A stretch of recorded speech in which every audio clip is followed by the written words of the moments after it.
What if I told you there was a NASCAR Chevelle so illegal, so brilliantly engineered, that officials couldn't figure out exactly how it was cheating? They measured it, weighed it, checked every dimension against the rulebook. Everything seemed legal. But something was off. The car looked wrong. Smaller, somehow. Like someone had built a 7/8 scale model and nobody could prove it. Picture this. It's February 1967, Daytona International Speedway. The garage area is buzzing with the usual suspects, factory-backed Fords and Chryslers with their wind tunnel-tested bodies and million-dollar budgets. Then Smokey Yunick rolls in with a yellow and black Chevelle that makes veteran inspectors stop and stare. Not because it's obviously illegal, but because their eyes are telling them something their tape measures can't confirm. This car doesn't look right. It's too small, too sleek, like someone shrunk a real Chevelle in a giant dryer. NASCAR officials spend hours crawling over it. They check the wheelbase, exactly 115 inches, just like the rulebook says. They measure the body dimensions, all within specifications. They weigh it, legal. But when you stand back and look at it next to a stock Chevelle, your brain screams that something is fundamentally different. This is the story of Smokey Yunick's 1967 Chevelle, the car that was so far ahead of its time that NASCAR literally couldn't comprehend what they were looking at. To understand why Smokey's Chevelle caused such controversy, we need to understand what NASCAR looked like in 1967. This was the era of the Aero Wars, though nobody called it that yet. Ford had their sleek Fairlanes with their fastback roof lines. Chrysler was running their Chargers and Plymouth Belvederes with bodies specifically designed to slice through air. These manufacturers were spending hundreds of thousands of dollars on wind tunnel testing, hiring aerospace engineers, treating stock car racing like it was the space program. General Motors, officially at least, wasn't even in racing. They'd pulled factory support in 1963 following the AMA manufacturer ban. While Ford and Chrysler teams showed up with trucks full of specially built racing parts and teams of engineers, Chevrolet racers had to make do with whatever they could buy at the dealership or build in their own shops.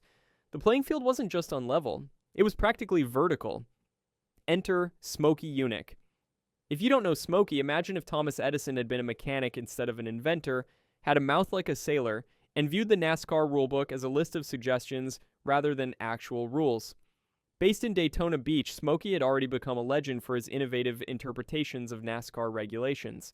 He once showed up with a fuel tank that met the capacity rules when measured but held an extra 5 gallons because he'd chilled it to shrink the metal, then let it expand back to normal size. Another time, he ran fuel lines that were 2 inches in diameter, technically legal since the rules didn't specify fuel line size, giving him an extra 5 gallons of capacity in the lines themselves. Smokey knew that to compete with the factory teams and their aerodynamic advantages, he couldn't just build a better Chevelle.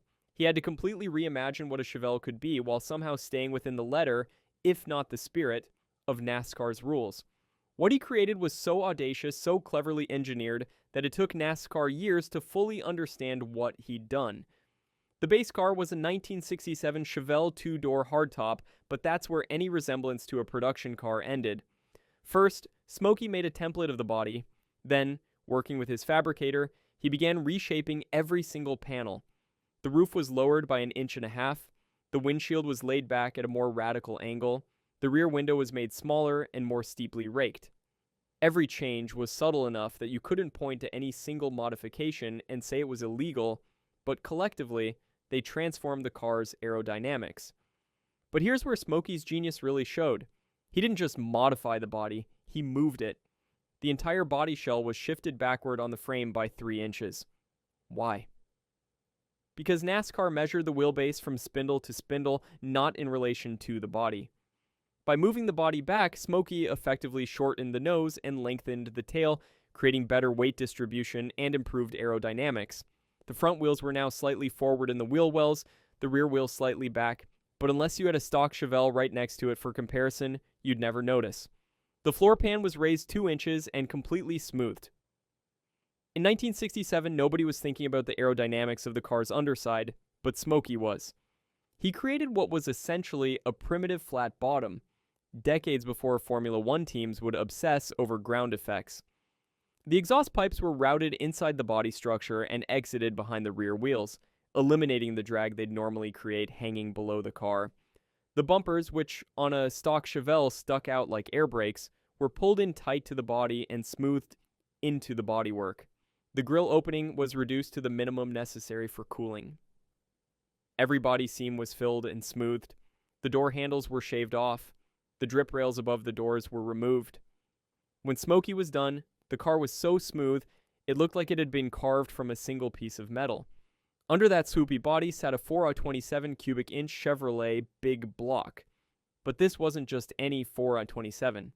Smokey had taken the legendary L88 engine, a motor so radical that Chevrolet barely acknowledged its existence, and worked his magic on it. The compression ratio was bumped from the already aggressive 12.51 to somewhere around 13.5.1. This meant the engine needed 103 octane racing fuel just to avoid detonation, but it also meant massive power. The cylinder heads were extensively reworked, the ports were enlarged and reshaped using techniques Smokey had learned building aircraft engines during World War II. The valves were bigger than stock, 2.19-inch intakes and 1.88-inch exhausts. The valve springs were from Iskandarian, capable of handling engine speeds above 7,000 RPM when most NASCAR engines were falling apart at 6,500. The camshaft was a custom grind from Smokey's own specifications, with over 0.600 inches of lift and duration that kept the valves open for what seemed like forever. It gave the engine a rumpity-rump idle that sounded like controlled chaos.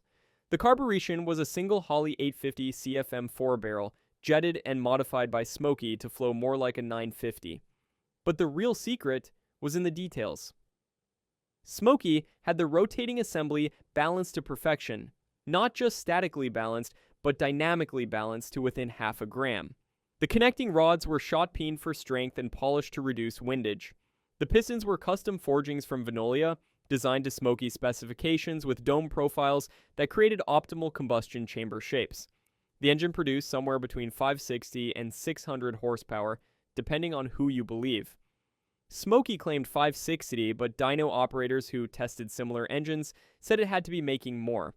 The torque was equally impressive, over 550 pound-feet, delivered in a broad, usable power band that gave the car tremendous acceleration out of corners. The transmission was a rock crusher Muncie M22 4-speed, modified with straight-cut gears for strength. The rear end was a beefy 12-bolt Chevrolet unit with 4.56 gears for the short tracks and 3.55s for the super speedways. Smokey fabricated special half shafts from aircraft-grade steel, knowing that the standard pieces would snap like twigs under the engine's massive torque. The suspension was completely reworked. The front A-arms were fabricated from chromoly tubing and featured adjustable mounting points for infinite tuning possibilities. The springs were custom wound to Smokey's specifications, much stiffer than stock to handle the massive cornering loads. The shocks were double adjustable conies, allowing separate adjustment of compression and rebound damping. But here's where Smokey really showed his understanding of vehicle dynamics.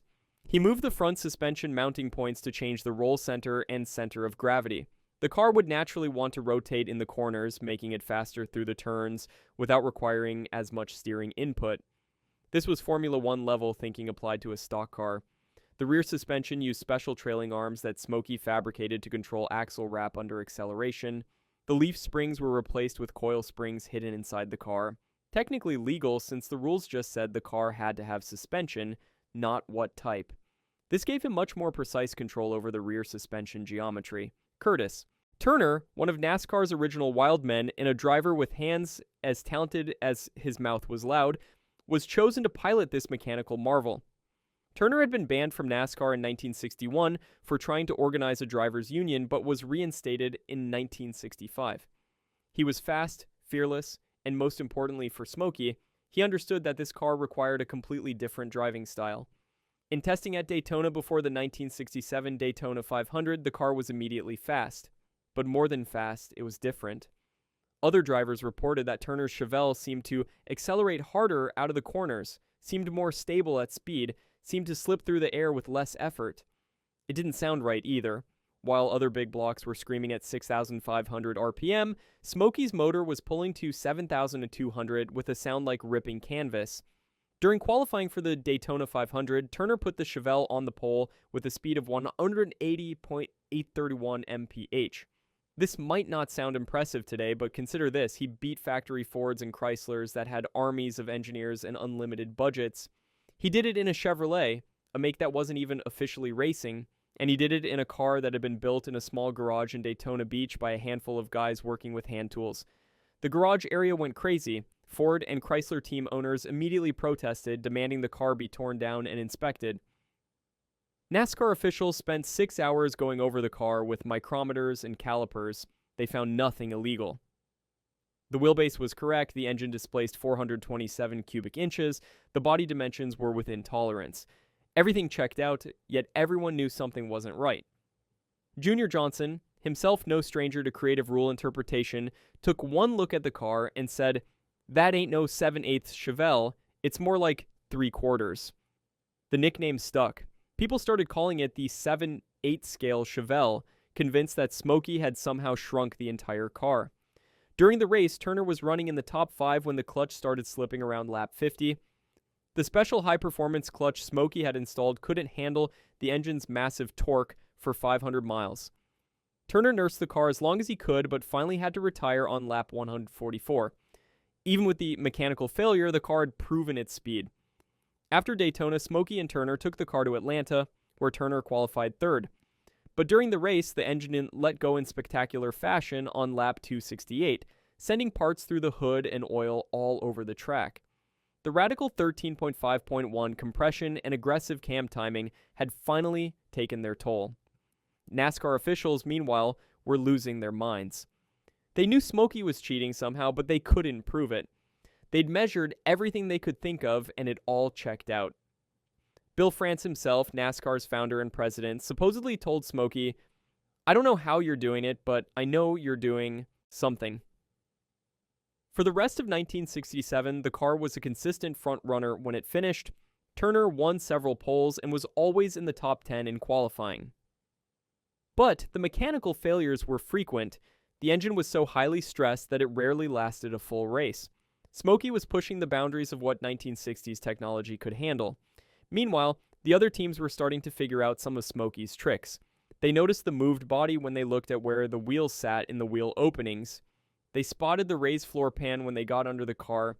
They saw the smooth underside and tucked-in bumpers, but even knowing what Smokey had done, they couldn't replicate it.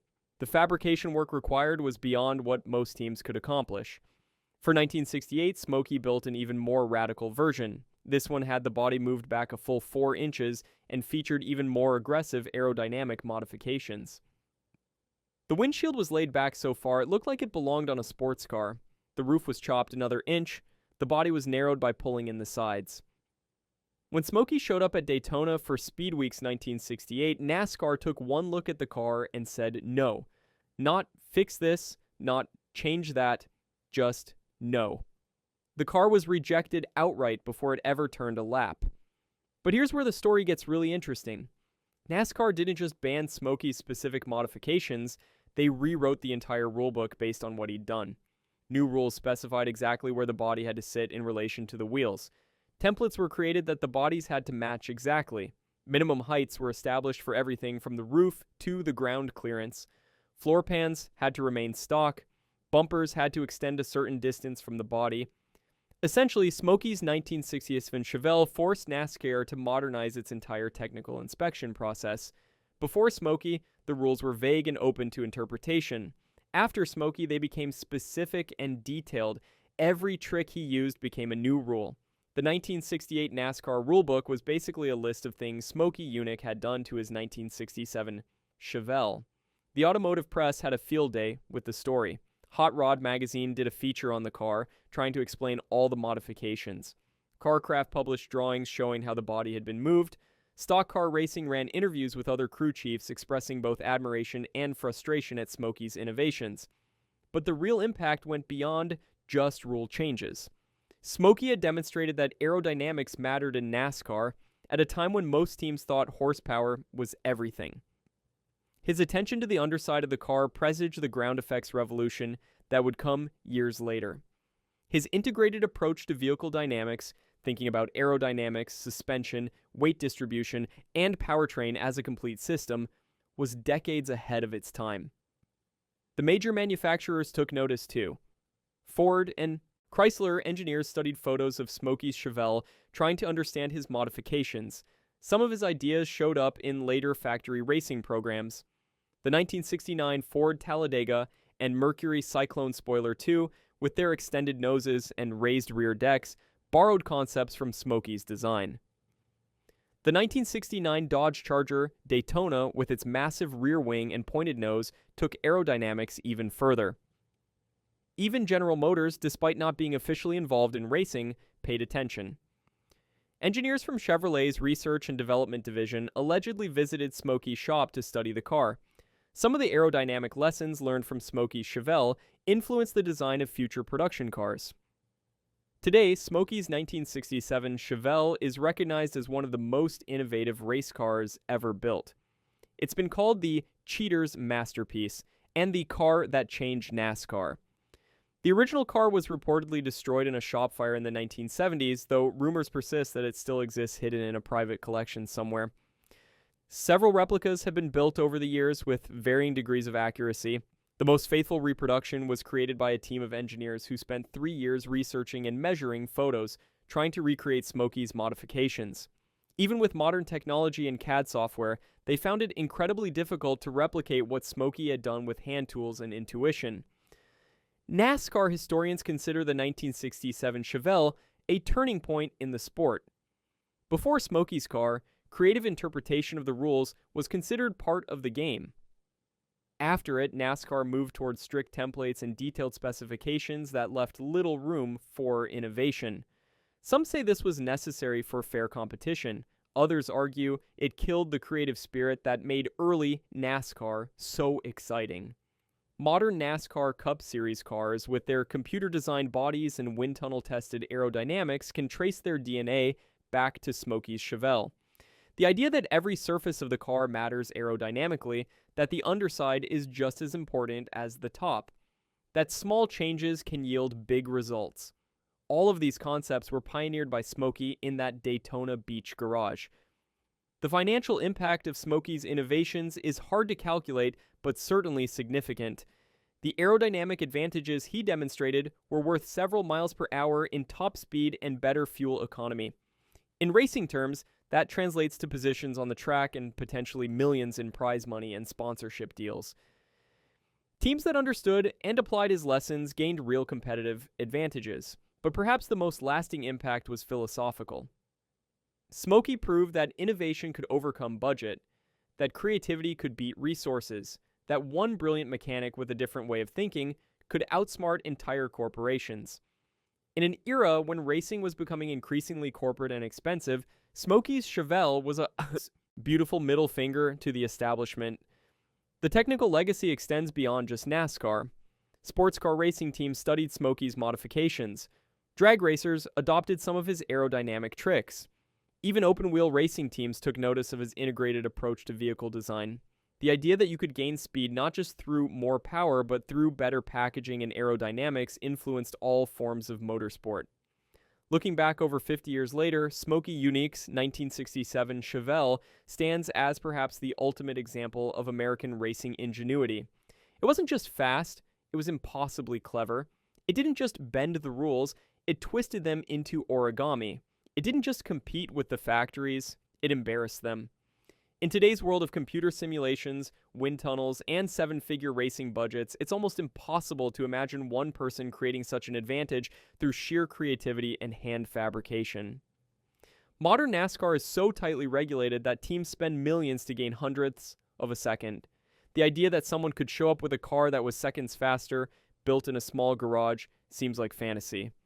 But that's exactly what makes Smokey's Chevelle so special. It represents a time when racing was as much about innovation as speed, when the rules were guidelines rather than gospel, when a clever mechanic could still change the entire sport. It reminds us that sometimes the best engineering doesn't come from committees and computers, but from one person looking at a problem differently.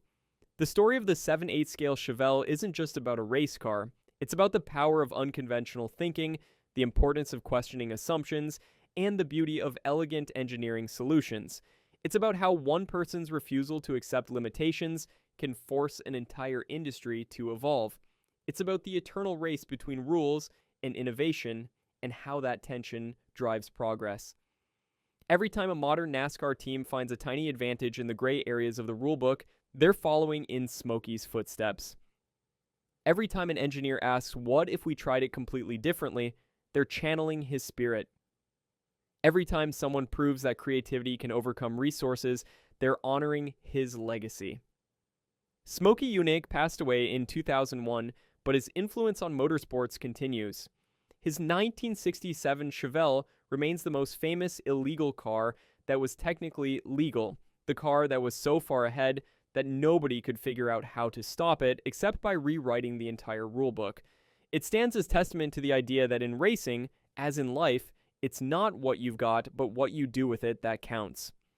The legend of the 7/8 scale Chevelle grows with each telling, and separating fact from fiction becomes harder every year. Was it really 7/8 scale? Did it actually have all the modifications people claim? Was it as fast as the stories suggest? In a way, it doesn't matter. What matters is that Smokey Yunick built a car that was so innovative, so cleverly engineered, so audaciously illegal while being technically legal, that it forced an entire sport to reimagine what was possible.